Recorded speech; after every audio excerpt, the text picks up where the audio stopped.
खाली बसते त्या झऱ्याच्या माध्यमातून ते सगळं जात पाणी गाड जसं जसं खाली बसेल ते पाणी पूर्णपणे शुद्ध राहील. हे हळूहळू पूर्णपणे हा गाड पण निचरा होऊन जाईल. पण मात्र मला असं वाटतं की 15 दिवसात आपण एकदा अजून येऊन हे पूर्ण एकदा वॉशआउट करू शकतो. इथला पूर्ण गाड काढून इथे आपण भिंत लावू शकतो छानपैकी. तिकडे पण परिक्षेत्र अधिकारी कार्यालय पारशिवनी, सामाजिक वनीकरण आणि वन परिक्षेत्र अधिकारी कार्यालय नागलवाडी, वन्यजीव या दोन्ही विभागांच्या वतीनं आणि सोबतच राष्ट्रीय आदर्श विद्यालय व कनिष्ठ कला महाविद्यालय द्वारा संचालित इको क्लब यांच्या संयुक्त विद्यमाने आम्ही या पेनच्या जंगलामध्ये आहोत, ज्याला मकर धोकडा बीट मध्ये हा परिसर मोडतो. आणि सध्या उन्हाळ्याचे दिवस आहेत, पाण्याची प्रचंड वाणवा आहे वन्यजीवांना, आणि त्यामुळे वन्यजीवांचा विचार करून आणि पाण्याच्या एक एक थेंब आपल्याला वाचवता कसा यावा आणि तो वन्यजीवांच्या कामी कसा लावता यावा, पेंच व्याघ्र प्रकल्पाच्या संरक्षणाच्या आणि संवर्धनाच्या दृष्टिकोनातून आम्ही हा या ठिकाणी वनराई बंधारा बांधलेला आहे. जवळपास 3 बंधारे या ठिकाणी आम्ही सगळे आमच्या चमुनी बांधलेले आहेत, ज्यामुळे येथील वन्यजीवांना या जमा होणाऱ्या पाण्यामुळे फार मोठा दिलासा मिळणारा या उन्हाळ्याच्या दिवसामध्ये.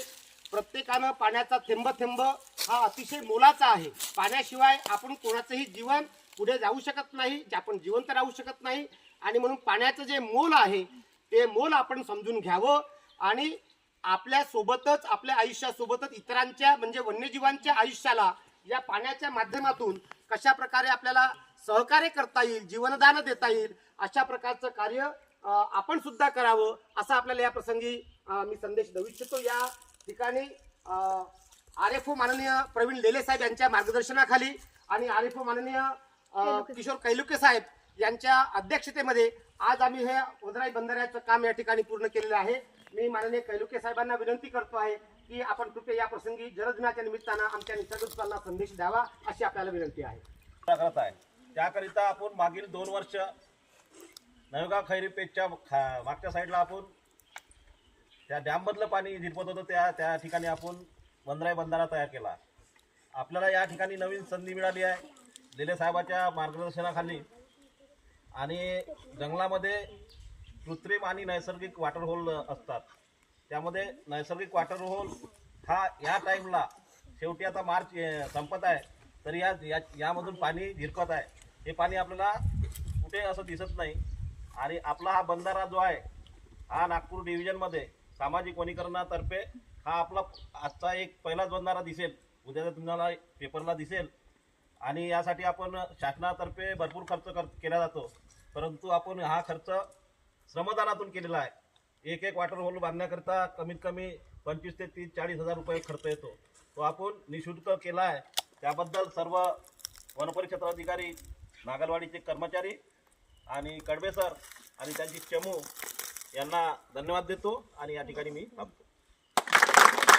आयुष्याची शाळा निसर्ग महागुरु स्वप्नामधल्या प्रश्नांसवे युद्धामुचे सुरू. पाणी वाचवा, पाणी जिरवा, पाणी वाचवा, पाणी जिरवा. जल है तो कल है, जल है तो कल है. जल ही जीवन है, जल ही जीवन है, जल ही जीवन है. पुनश्च एक वार सर्वांना जागतिक जलदिनाच्या आम्हा सगळ्यांच्या वतीनं आणि पेंच व्याघ्र प्रकल्पाच्या वतीनं कोटी कोटी हार्दिक शुभेच्छा. धन्यवाद. जय भारत.